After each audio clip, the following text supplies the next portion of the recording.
Okay, we're going to start our next session, and we have Mr. Charles Mangin giving us information about mouse madness. Yep. Take it away. Thank you.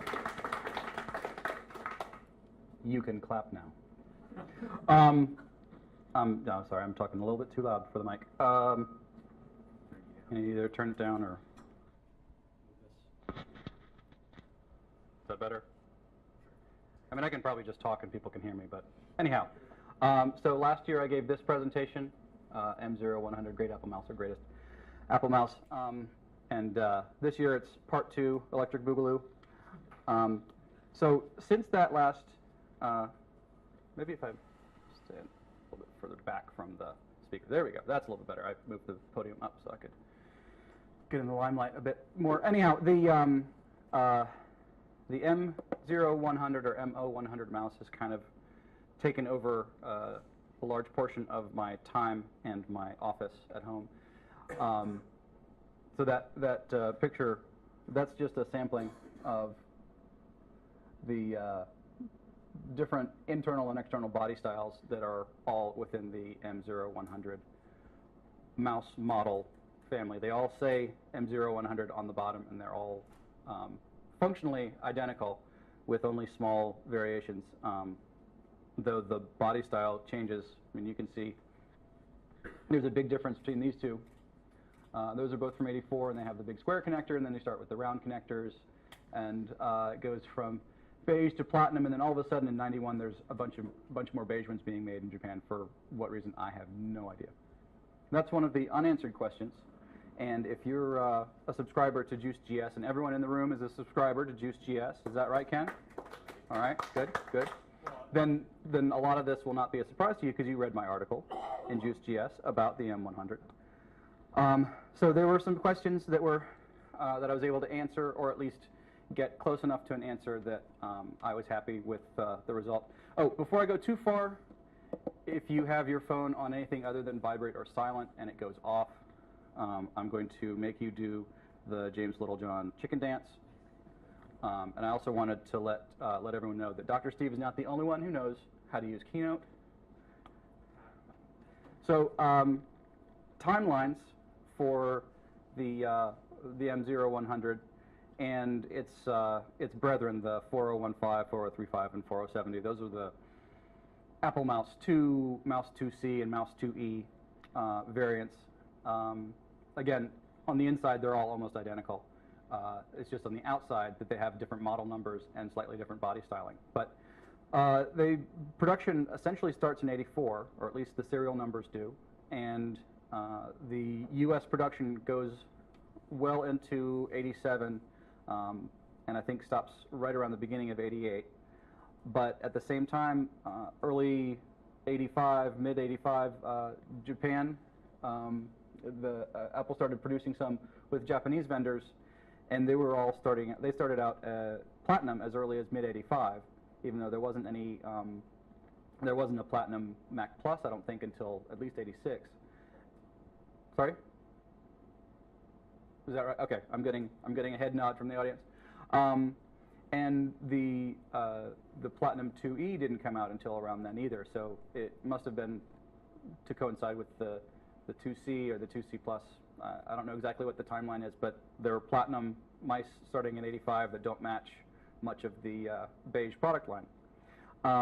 And Japan took over the production for the rest of the '80s and into the early '90s, with one bump in the late '80s where the production moved to Malaysia. The serial numbers continued with the M designation, M standing for not Japan, but the serial numbers continue, but they say made in Malaysia instead of made in Japan. And then again, well into '91, and then again that strange bump of beige again in '92. At least according to the serial numbers and the date codes and everything that I could find. It's possible that someone had a batch of stickers and made 91 stickers, or found some new old stock and they just reserialed them. Who knows?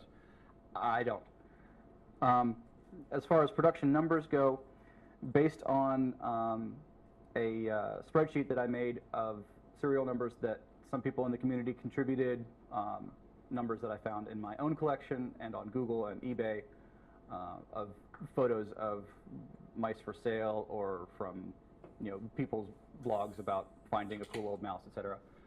I compiled a spreadsheet that's on Google that you can contribute to. You just have to ask permission, and I'll give you right access. If you start spamming it or messing things up, then I'll hunt you down.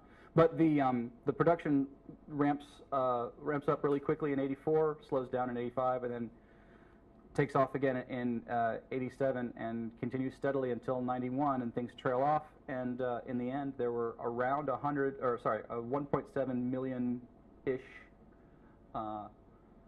M0100 mice made, and that doesn't count the 4015s and 4035s and the other variants in there.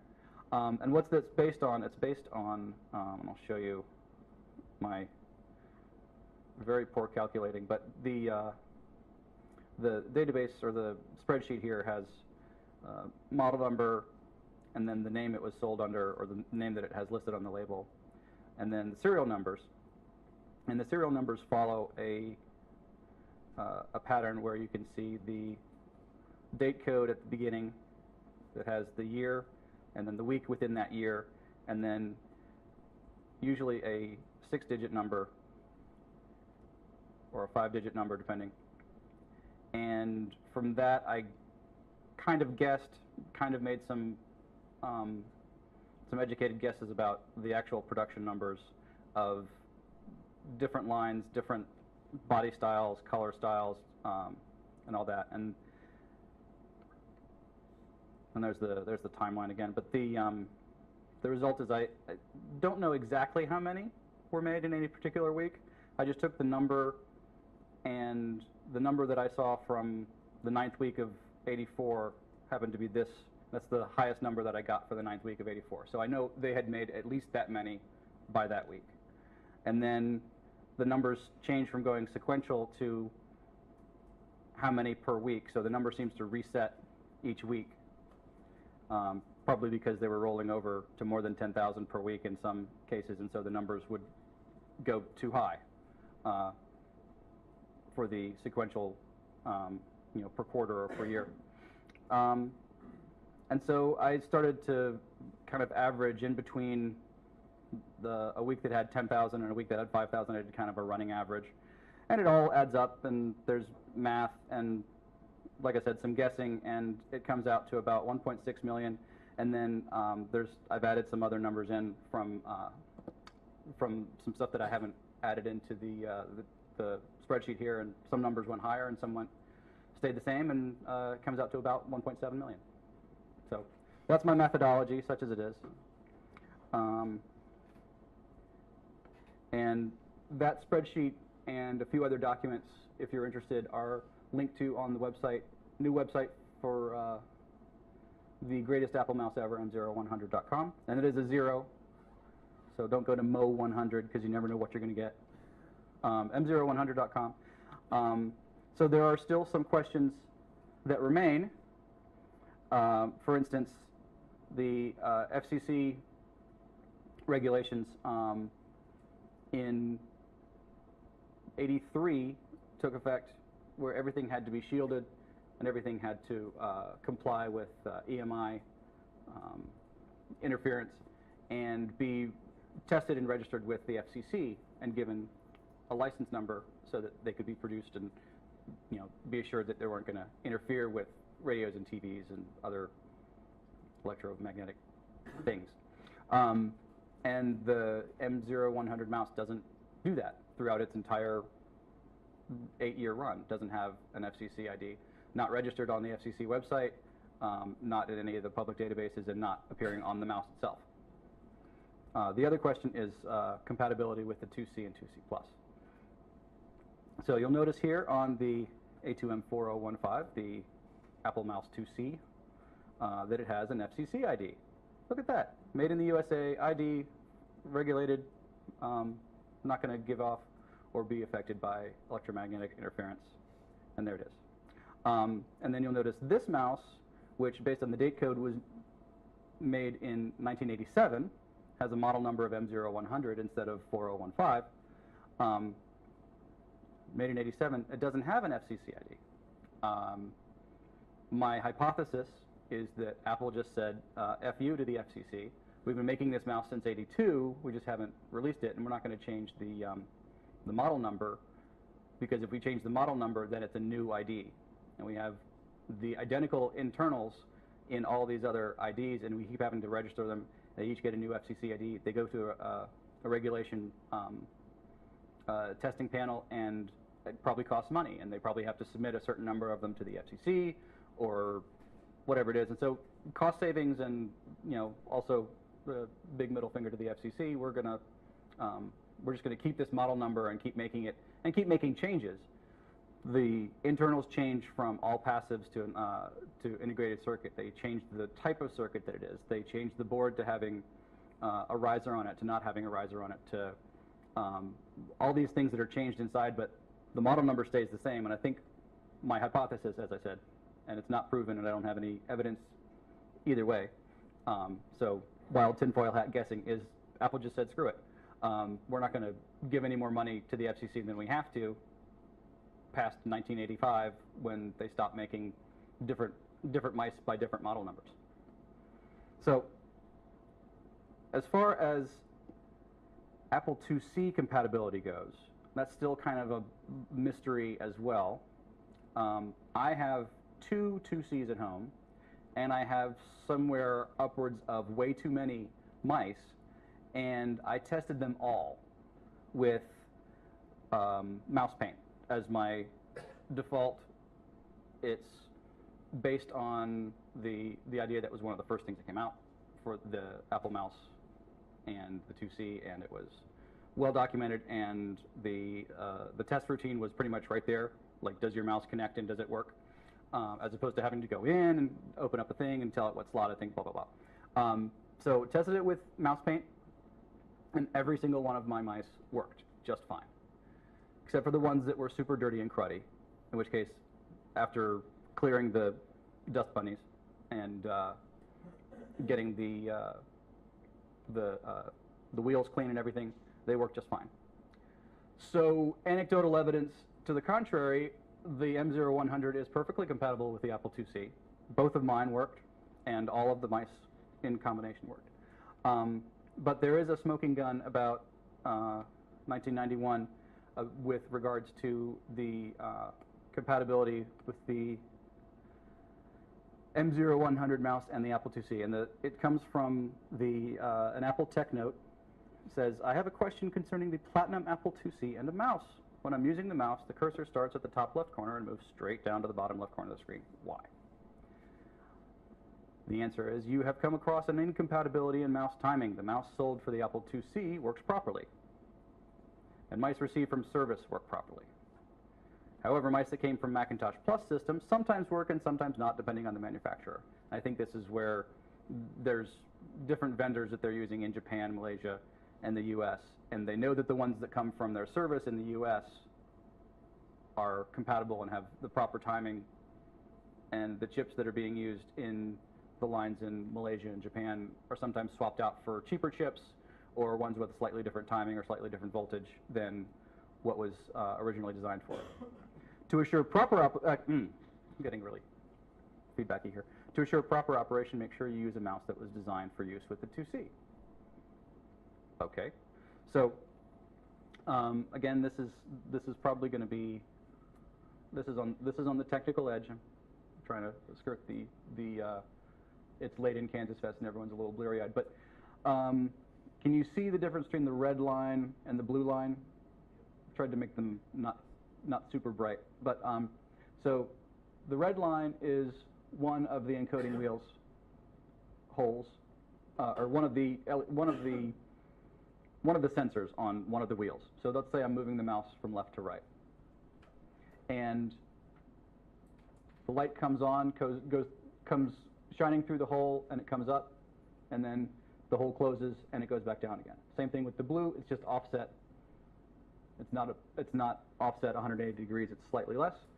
So you get this quadrature signature, so it goes 1, 1, so 1, and then a 1, and then a 0, and then a 0, and that's a nice stair-step pattern, nice and even. And then this one came from a different mouse, again, within my batch of mice. This is the one that was the most offset of the ones that I tested with the with an oscilloscope. Again, it worked just fine with my 2C with mouse paint. But you can see that the red and blue offsets here are further apart, so that when, and this is as you're moving across in time here. So you're moving the mouse, and the lights come on, lights go off.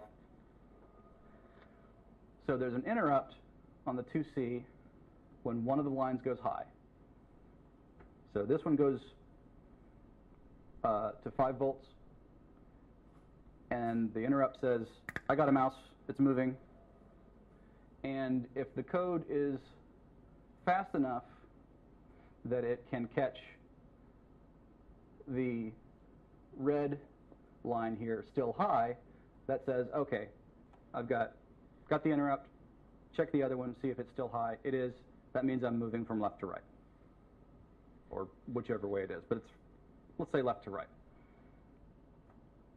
With this mouse, since the offset is different, if that code isn't fast enough, the red edge will already have fallen down, and so regardless of which direction we're moving, the red will always be low. And so if you're moving left to right or right to left, the mouse will always think it's moving, or the machine will always think it's moving from right to left. So whichever way you're moving it, it's always getting that 1 and then 0, because the code path is not fast enough to catch this offset, whereas it would catch this offset. So I think that's the main difference. And there's perfectly timed mice and not quite as perfectly timed mice, and if you move them, they will always be tracked in one direction. So this is a happy mouse. This one with the offset wrong is a sad mouse. And I think that that's what's happening. Some of either the program itself that people are using isn't quick enough, or the sensitivity of some circuit path in the 2C isn't catching that interrupt fast enough. So it's catching it after it's gone high for a millisecond or a microsecond or whatever. So it doesn't have quite enough time to catch the other one before it falls, especially if you're moving the mouse quickly. So Quinn has written a mouse driver, so she could probably inform us more precisely about the actual timing of things and whether I got this diagram correct and the directions and everything. But that's, again, my hypothesis. I still haven't seen any particular evidence except that tech note that I showed just a minute ago. So in amongst my collection of mice and peripherals, I have a few oddballs. This one in particular is sort of a mystery mouse. So looking at this picture, what looks to you to be wrong with this mouse? Sorry? The thumb screws. They're a different color from the body of the connector. So that's one thing. Maybe those were just replaced. Maybe that was a service part instead of an original part. Anything else? I mean, aside from this smudge of Sharpie. Well, if you come up after, or you want to maybe pass it around, the button is perfectly smooth. It doesn't have the texture that they normally have. The color of the cable and the color of the strain relief are different, and the color of the cable and the color of the connector are different, and they're also wrong. If you compare it to another mouse of the same type from the same time. Mystery mouse. Okay, and it says it's from 29th week of '84, which would make sense. I mean, if it had the big square connector. And I got a little overzealous. I started taking it apart before I took pictures, and I forgot to put the other screw back in. But it also had silver screws, and Apple didn't use any silver screws. At least none of the ones that I found from the U.S. production had silver screws in them. So that one's, I mean, again, somebody could have just taken it apart and put the wrong screws back in. You know, they had a bin of screws like I usually do. What else is wrong with the connector that you can see from here? Doesn't have the fancy Apple logos on the end of the thumb screws. What else is wrong? There's one last one. Anybody? Anybody still awake? It doesn't say Apple Computer Inc. in tiny little letters right there. Everything else is identical with the exception of the little tiny type there and the O and the L. And if we compare it to this one, so you see it has Apple Computer Inc. and the O and the L here are different from the one that I just showed you. And this one is from '84. This one's a little weird because not only does it have a really short serial number, and it says A11E here, the color of the cable is fog instead of beige, but that's neither here nor there. But this other one, this knockoff, clone, I don't know, doesn't have the more difficult to recreate parts of the mold. Everything else is probably pulled from an original part, and they just had to knock that out of the mold because it wouldn't reproduce. So this one, again, from '84, it does look a little bit different. It has the same cable as a mouse 2C that would normally have a smooth, solid color shell that usually had the lighter colored cable. But again, that could have been a service part. They replaced it with whatever cable they had, or just a matter of the production doing two different lines and they just grabbed the wrong one, whatever. But on the inside, this looks like a perfectly normal '84 mouse. So this is what it would look like if it was from '84. This is the little PCB. It's a this is Rev A of this board, and copyright 1982. So again, Apple was making this. They designed it in '82 while they were designing the Mac, even before the Lisa came out. And so the board is probably just almost identical to the one that was in the Lisa mouse. But this is the inside of the mystery mouse. It doesn't have a hinge. It has this sort of I think they call a living hinge, where the plastic itself flexes to be the hinge for the mouse button. So that's a totally different mechanism, and it's sort of plastic welded to the top of the mouse instead of being a separate part. The insides are completely different done on the board level. You've got this big enclosed trackball with the optical encoders on separate plugs. They're not even integrated with the PCB. And then the PCB is white with this IC on it, and the other one didn't have any ICs. It was all passives. So if somebody knows how to read a date code on this particular chip, you could tell what year it was, but it's not 1984. And it wasn't made in the USA because it says Japan right here. It could be that this is year 86, 21st week, or year 86, number 2100 of 1. I don't know. I can pass the board around if somebody wants to do some Googling and find more information about that. Mystery mouse.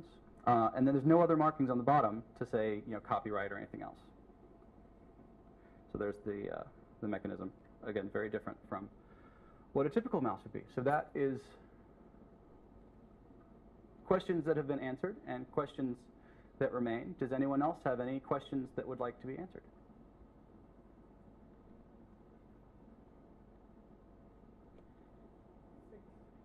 Apple still has documents or something describing all this, like buried in some archive somewhere, or is it known that they destroyed all that stuff, or is it not known? Well, the question was, do you think Apple has documentation on these kinds of things? I'm sure that Apple may not have the documentation, but I'm sure the documentation exists, just like the design docs from the Apple III, when they were designing the Apple III. And was it Paul Hagstrom or Michael Mulhern that went to the archives at Stanford and dug through those for information about the Apple III, and you know, you had. Was it Martin Hay? Oh, sorry, it was Martin. Went digging through the archives, and they wouldn't let you take a camera in, but you could take a pencil and you know, you had to wear white gloves and all this stuff because it was, you know, sensitive documents that, yeah. Anyhow, so that sort of thing probably exists, and there's probably a memo somewhere with, you know, screw the FCC. I'm not going to spend any more money getting these things registered because we've been manufacturing them for 2 years already. Yada yada yada. Anyhow, but it's not like I can give Tim Cook a call and say, hey, can I go rifling through 35-year-old stuff and see if you've got a document about how you dodged the FCC fees for 10 years. I don't think that's going to be likely.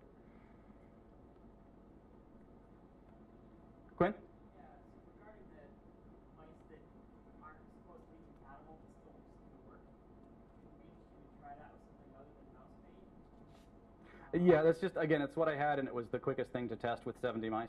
Sure. The reason I mention that is there's multiple ways to write a mouse driver. There's sort of the way that the documentation tells you to, and then there's the way that works. And I'm suspecting that so Bill Budge did it the way that works, which is much more difficult, much more robust, and allows for things like dragging and stuff, which the officially sanctioned way of writing a mouse driver doesn't. So I wonder if there might be some software that does it the way the documentation tells you to, that would then suffer from this incompatibility. Whereas mouse paint didn't Because Bill Budge. yeah, because Bill Budge. Yeah. If there's, if anybody here happens to have a mouse and a 2C that they are willing to test, and then email me or post on Facebook or whatever, I have this mouse with this serial number, and I have this 2C, and they either work or don't with this software, that would certainly increase the knowledge base. Everything that I've found on Usenet, Facebook, wherever people are posting about, I got this mouse, will it work with my 2C? I tested it, it does, or I tested it, it doesn't. It's all anecdotal, and it's all over the place, because somebody could try the same, again, the same kind of mouse. It was made in USA, works great. This one was made in USA, doesn't work. Or this is a, was it ROM 255 2C, and it works. And this is a ROM 255 2C, and it doesn't work. And so it's all over the map. And I think it's because the variation in the timing, but it's also probably the variation in the timing of the mouse driver. Yeah, that's kind of what I mean. Like, there's different interrupt modes for the mouse, and there's sort of easier interrupt modes and more difficult ones. Mm-hmm. The more difficult one is way more robust, but probably not every piece of software did it that way because it's a lot harder to write code that way. Right, and the documentation for the 2C probably said, this is the way we want you to do it because it's easy, and we know that it works, or we know that it kind of works. Yeah, documentation says do it this way. You can also do it this way, but that's really hard. You should never need to do that. And you need to do it that way if you want it to actually work in every situation. Cool. Well, obviously Bill Budge got it right, so. Was there another question, Karen? For the FCC stuff, Mhm. it's registered based on what, did you search the accession number database? The which number database? It's called the accession number, so everything that gets registered, Mm-hmm. there's a downloadable, comma-separated TXT file for all that stuff. I don't know that I searched that one specifically, but there are at least two public databases you can search, and I searched both of them for the model number for the manufacturer of, you know, Apple. And Apple's ID changed when they went from one system to another. They registered things right as the requirement happened, and a whole bunch of stuff right after, including the mouse card for the 2E, including the mouse 2C and all the other model numbers that go with it that have an FCC ID on them, but there's nothing for the M0100, and there's nothing for a few other peripherals that came out with the original Mac, because again, they had been manufacturing them prior to the cutoff, or they had been designed and started manufacturing prior to the cutoff, and so they don't have an FCC ID until they get a Rev A, and then once Rev A comes out, then it's a different model number or whatever, and so yeah, they just never appear with the M0100. I mean, like the Lisa mouse doesn't appear because it was prior to the requirement. Anything else? Cool, I stumped you. All right. Woo. You can clap now. There you go.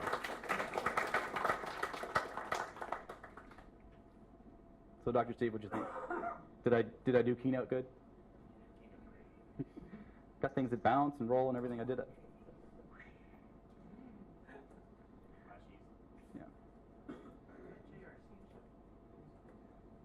Yeah, I've got it up here if anybody wants to take a look at it and look for a date code or something, or even what kind of chip that is.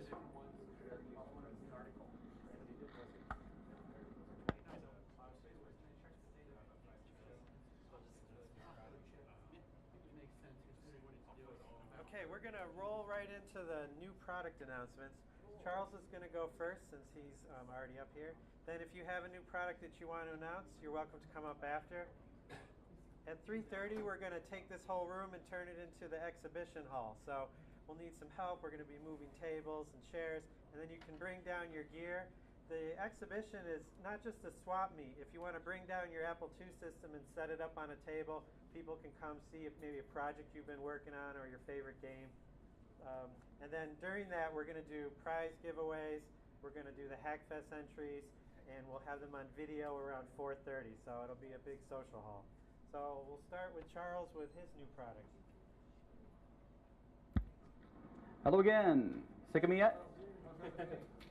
I am Charles of the Mice, but I'm also Charles from RetroConnector, and my motto is, of course, connect all the things. So this year it is connect all the things, because I have this. Steve Jobs did his famous 4-part grid of products, personal, professional, mobile, desktop. This is mine. This is my grid. So I've got things like paddles and mice, the Apple II, IIe, IIc, 2GS, serial, keyboards and mice, gamepads, USB, Wi-Fi, Bluetooth, and then like the big question mark, like what am I going to do next? So these are all the things that are obvious. Obviously you can already connect 16-pin joysticks to 16-pin connectors. So those are grayed out, or things that you're not going to be able to. You're not going to be able to connect, say, serial to a mouse port. That's just dumb. Except that I probably would try it. The next white blocks here are things like the Apple II keyboard to the 2C Plus. Is anybody going to try that? Does anybody want to use an Apple IIc keyboard on an Apple IIe or vice versa? I don't know, probably not. But again, I could always try. These are things that I can already do. So I can already connect your 16-pin joysticks to a 9-pin port. You can do USB back and forth with a joystick interface or the joystick adapter, available in my store. You can connect 16-pin joysticks and paddles to your Mac with an Apple IIe card, because I sell a cable that does that. Yeah, and you can connect most anything USB to keyboard and vice versa. I'm still working on the 2C with that, but that's I've already got a proof of concept of that. I just haven't actually got the boards put together.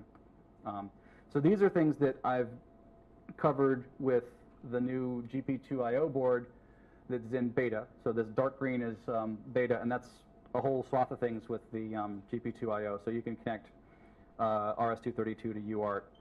You can connect to a Wi-Fi network through your 16-pin game port. All kinds of fun things that enables you to do. And then finally, things like the Apple II Plus and 2C and 2C Plus USB interface, things that I'm working on. Like I said, I've got proof of concept of, but I haven't actually produced. They're sort of in alpha right now. And also being able to do a USB mouse to the 2C or the mouse card. Again, those are things that I've got, but I haven't released yet. And then these light blue things are all things that I've got kind of in my list. So connecting, say, the 9-pin mouse to the 2GS. I don't have a whole lot of coverage on the ADB side of things, so I'm going to work on ADB. I think that's going to be my goal for 2017, is to have a bunch of ADB stuff. And then connecting more stuff with Wi-Fi. So getting a card that'll actually go in a slot on the 2E or 2GS that does all the stuff that the GP2IO board is eventually going to do through the 16-pin port. So Oh, so this is the connect all the things goal for eventually, the year 20 eventually. And a lot of the things that are in green are available now or will be very soon. The things that are in blue will be available shortly after that, and the things that are in light blue are on the list. And if there's something that you really, really, really want and want to prioritize it, you can come up to me and beg me or throw money in my face and say, make this connect to that, and I will. I'll try it, because it's what I do. I glue things together and make them talk to each other. And in that spirit, I did the mini HackFest, and is the winner of the mini HackFest down here. I was going to let him explain what he did. Maybe I'll get him to talk about what his project did. It was fun. It involves servos, but I'll let him explain that. And again, my brain forgotten his name. Anyhow, so he won a copy of.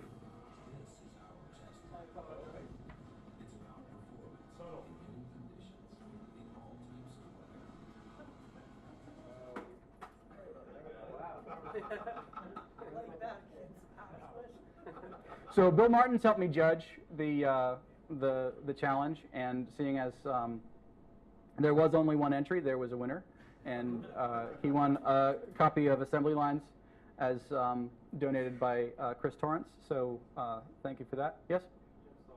Jeff Saltzman, thank you. Jeff Saltzman won the mini HackFest, and he will be glad to explain what his servo-driven thingy did.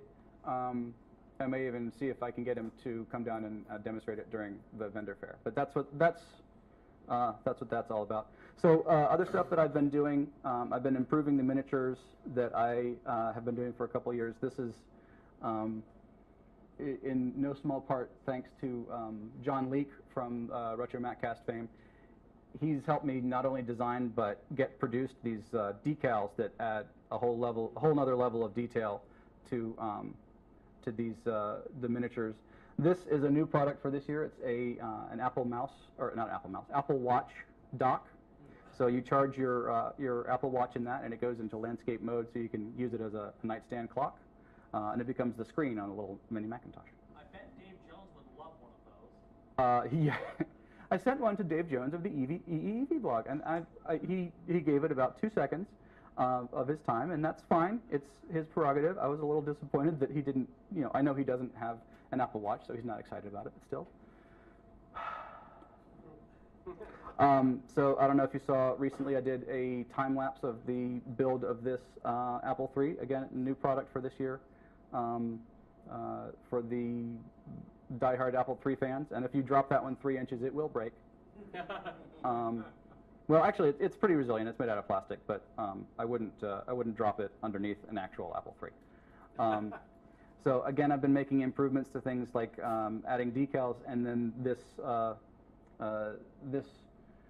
USB SD card reader that does not connect to an Apple II. That's like the second. That's the number 2 question I get. Does this connect to an Apple II? No, it has a USB port on the end of it. And you could connect it to, say, a CFFA 3000 with the USB port, but if you Google Apple II USB SD card reader, you'll probably get to this. But if you're looking for an SD card reader for your Apple II, go to A2 Heaven, and there's a link on this page that people seem to be missing and emailing me about to a2heaven.com to get Plamen Vasalyov's SD floppy 2, which I also make a case that the SD floppy 2 sits inside of that looks like that with the decals and everything. So again, improvements over last year, as well as new versions of old favorites. This is obviously the Apple II GS. This is actually signed by Woz, and if you are interested, you can make me an offer. I sold a couple of them on eBay for charity for a local hospital, and made about $500 between the 2 of them, so I was pretty happy about that. But if you're interested in buying the 3rd one, you can make me an offer. Also new for this year, the 2C Plus, and yes, the handle works. It rotates. In addition to connecting all the things, I want to replace all the things.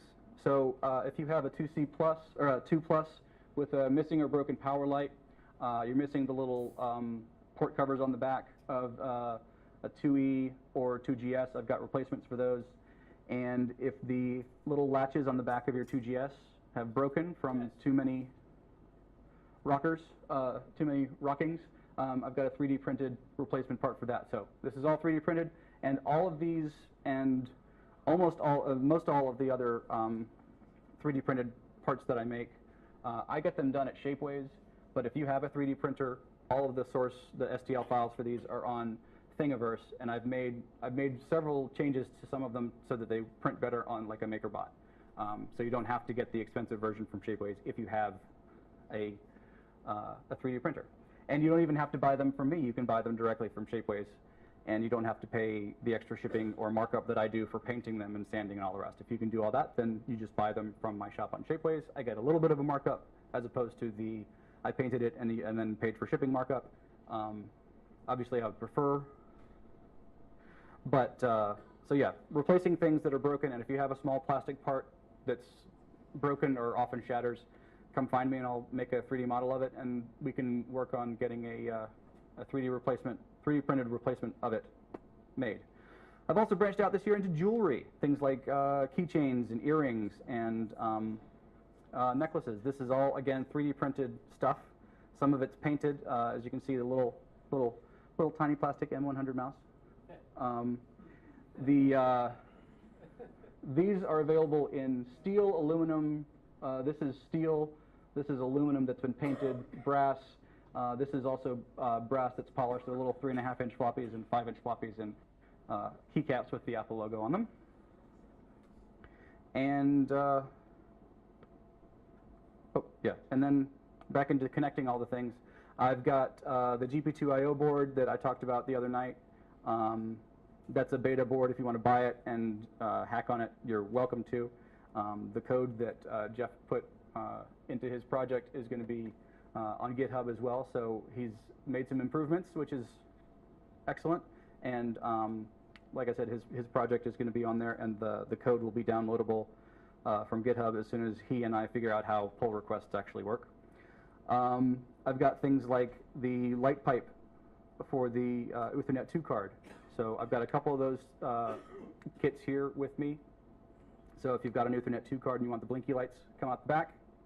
I've also got new for this year a 90-degree connector for the 16-pin to 9-pin adapter. So instead of having a cable like this that's flat and is parallel with the port, a lot of old joysticks had a straight-on connector.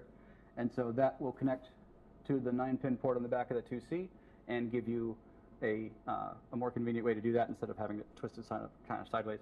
Or you can use it on any other machine that has a 16-pin connector, then you don't want to reach inside to unplug and replug too many times. So that'll give you direct access to joystick stuff. And also, two things about this. One, I've started doing little black plastic enclosures for things that are normally bare boards.